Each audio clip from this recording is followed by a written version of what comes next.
Hello and welcome to this special edition of Aztecs All In. Aztec football coach Brady Hoke retires. This is Weiner along with Steve Perez. And Steve, I must say this caught me by surprise. How about you? Well, butter me in butter, roll me in oil, toss me in No, I don't flour, want. I don't want to do that. and call me a biscuit. A little bit of a shock, yeah. Yeah, I mean, we woke up this morning and all of a sudden I see all these tweets. And, the last time we heard from Brady Hoke was after the Aztecs lost this past weekend on the road to Colorado State and getting ready for San Jose State. We were getting ready for tomorrow's media availability, and we got an email today that Brady Hoke had retired. And, it doesn't, I can't say I expected it, but the fact that it happened, I guess, really doesn't surprise me when you think about the kind of season they've had. I think right off the top, I'm going to say this. I was wrong because in an episode last week, I said Brady Hoke isn't going anywhere because SDSU could not afford to buy him out. In defense, the retire narrative means I was half right. But unlike 99.9% of those in the media, especially of the TV variety, I am secure enough in my ignorance to admit the mistake. Well, it is a lot of money. Reports are a $5 million buyout. I don't know where that money comes from. We all know the finances for San Diego State and that whole thing with the Mountain West Conference and the Pac-12 and all that, and money that would have to be paid to leave. That was always a concern. So the fact that $5 million now has to be paid apparently is that's a lot of money. Well, I will continue on with my little thought, and then we can get into more of that, because the rest of my little soliloquy there had to do with the rest of the televised, quote, news media. If, in a perfect world, people admitted their mistakes on air in the media, I dare say it would have a lot more credibility today. But enough about me. I've come to praise Brady Hoke, not bury him. And as someone like you, we've been around long enough to see the program flounder in the futility of previous coaches who rightfully shall remain nameless. We do owe him a bit of a debt for taking a program that was known around the conference for being one that could get pushed around because it might have been built on a lot of people who enjoyed their time maybe at the beach more than being on a football field. I think the word I heard from Rocky Long at one point is it was known around the conference that you smacked the Aztecs once in the mouth and they wanted to go home. So Brady Hoke instilled a toughness that exists to this day and a resilience that showed in the last couple of games despite the fact that they were losing efforts. Yes, Steve. 2 games left, and Hoke will finish his career at San Diego State with a winning record. Currently owns a 39-31 record in his 6 seasons. Of course, that's across 2 head coaching stints. He ranks 7th in program history in victories with 39 and winning percentage of .557.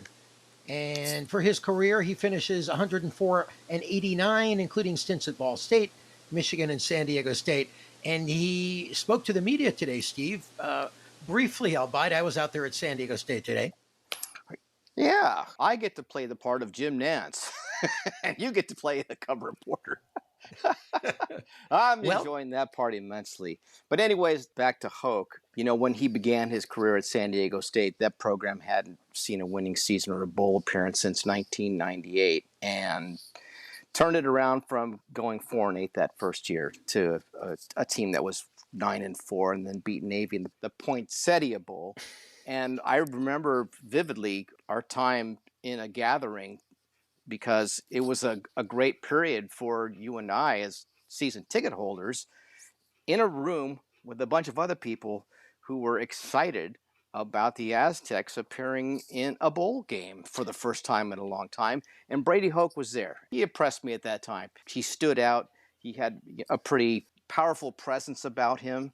And it just seemed like the program was on its way up at that point. I agree. I still have my Poinsettia Bowl sweatshirt that I got, and I wear it proudly. Those are exciting times at San Diego State, just getting started after those terrible Chuck Long years that we all Yeah, want to forget.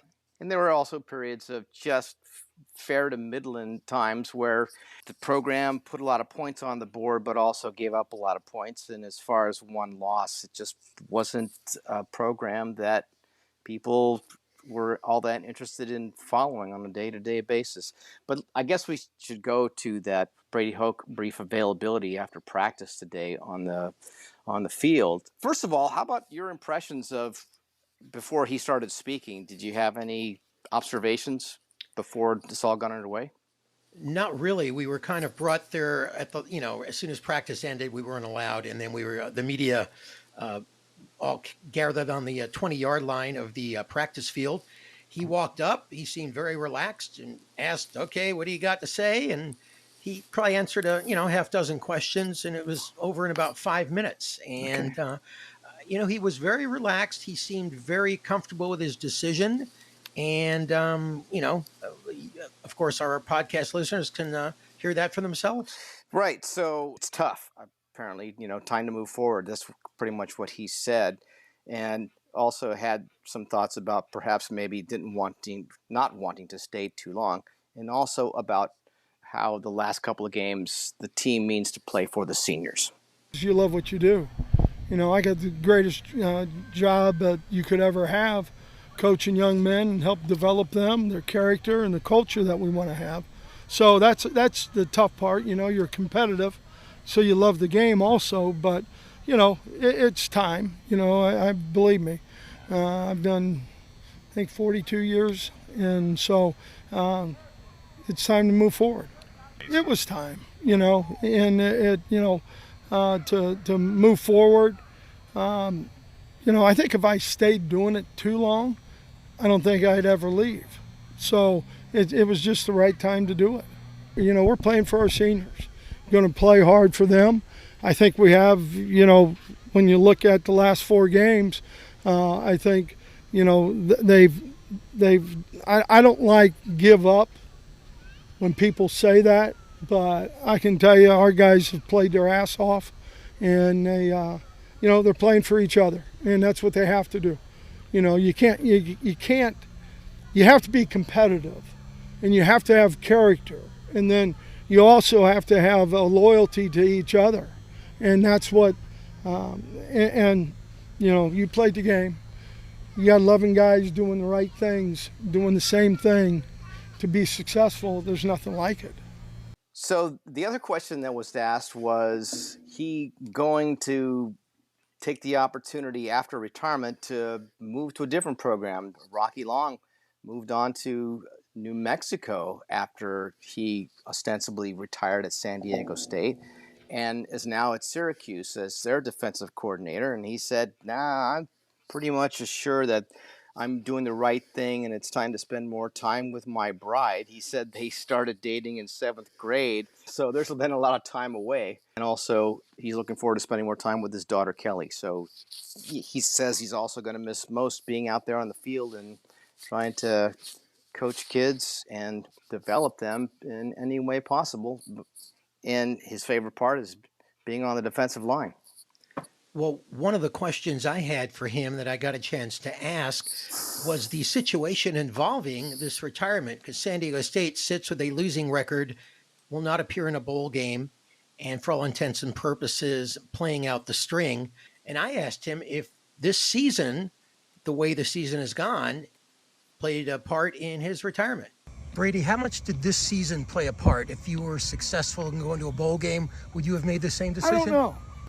There's all kinds of, what would you do if, but, and all that. But I only know the circumstances, and, it was something that had been thinking about for a while, obviously. So it was the right time. Steve, I sort of think if the Aztecs had gone to a bowl game, finished with a winning record, had a chance to win the Mountain West Conference, that we would not be talking about Brady Hoke's retirement today. No, and there are a couple of thoughts I have. The first one is I think it's very important for that retirement narrative to hold rather than the narrative or the initial reporting that I also do not doubt from the Union Tribune's Kirk Kenney, who said that he told the people on his staff that he was being forced out. But that's a very important distinction because of this buyout clause in his contract. The retirement clause means that maybe Brady Hoke is being a bit of a team player and will forego some of that. And hopefully that will give the program some funds to move forward and seek a replacement, because time is of the essence. There is that early December committing, December 20th to the 22nd for high school recruits. There's a transfer portal that's got to get investigated to see if they can get some players in. And there's all these coaches that he has on staff that may be looking for other jobs or maybe trying to catch on with whoever it is they hire, because that is the next step in this whole process. Well, the truth is, he can do whatever he wants. If he wants to coach again, then he can coach again. If San Diego State owes him money, that would be offset, no doubt, by salary paid by another university. So I think we'll have to see how this plays out. But in the short term, Brady Hoke is coaching the final two games at San Jose State this weekend and the following Saturday at home against Fresno State. And he will then bid farewell to the San Diego State football program.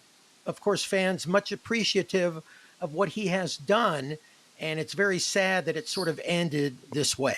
He did get some thanks from various players and those who follow the program on social media, people like Kirk Morrison, just a simple thank you from him on the X, formerly known as Twitter. And former sports writer for the Union Tribune, Mick McGrain, tweeted out, "For those cheering the Brady Hoke news, know this: in 2010, he won more games at San Diego State than his predecessor, Chuck Long, did in 3 years." And prior to 2010, San Diego State hadn't won 9 games since 1977 or been to a bowl game since 1998. So, again, the people who follow this program and know its history owe Brady Hoke some thanks and a debt of gratitude. And yes, he did some great things for the program, and it'd be nice to see them go out and winning a couple of games on the way out. These last couple of games, the Aztecs fell behind, but they did not show any quit at all and made games of both of them, and were just a few plays from making those games ending up in the win column as opposed to the loss column. And I have to think that if those last couple of games, and particularly that Nevada game where the Aztecs performed well below everyone's expectations, Brady Hoke wouldn't have had this appearance before the media today. Yeah, the other thing is, I remember after that Nevada game in the media room, there's J.D. Wicker standing there, arms folded, listening to Brady Hoke, watching him intently. Yes. And I had this impression that he was going through some calculations in his mind, and I'm sure they had some discussions over the last couple of weeks about what each person was thinking. And it's just not a program in the recent years that, with a brand spanking new stadium and lofty expectations and aspirations for one day, even though it fell apart this year, moving up in stature, it's just not one that can tolerate this kind of a record. Yeah, and I think from a fan standpoint, they had to make a move as well. Season ticket renewals coming up in just a couple of months. There are a lot of San Diego State fans just fed up with how the season has gone and how the team has played since the new stadium opened. And I think, the program maybe just needed a reset, at least from a fan standpoint. So now the fans can get excited again about what's to come instead of thinking, well, it's going to be the same old again. Absolutely, that did play a huge role in this decision, because I'm quite certain especially after that Nevada game, just witnessing the outpouring of vitriol online over the team's performance and everybody pointing the finger of blame at the head coach, because who else do you point except the guy who's standing out there taking all the flack? They wanted some changes, particularly the people who pay for season tickets, especially ones that are priced as high as the ones are in this new stadium. We're not going to be renewing and will not be going any games if this team's performance continued and if Mr. Hoke was the one heading the program. But so with that, I got to say that I truly hope that those who've been sniping via the text messages and their online comments, minus their names, of course, they're all now happy. And also that I sincerely hope that some of these same people have the capital and contacts to bring in someone with the expertise, the know-how, the recruiting acumen, the time in the cauldron at a national level, and all the intangibles, call them soft skills, if you will, necessary to get the San Diego State University Aztecs football program back to a level that most recent history shows it's perfectly capable of attaining and sustaining. I agree. That will wrap up this episode. Tomorrow, at the media availability, we will hear from the players, so look forward to that. Yes, and also have a basketball game to look forward to that night to perhaps get our minds off of some of this stuff having to do with people's careers. So that will wrap up this edition, a special edition, a Brady Hoke retirement episode of Aztecs All In. I'm Steve Perez for Louis Weiner saying thank you for checking us out, and we'll talk to you again very soon.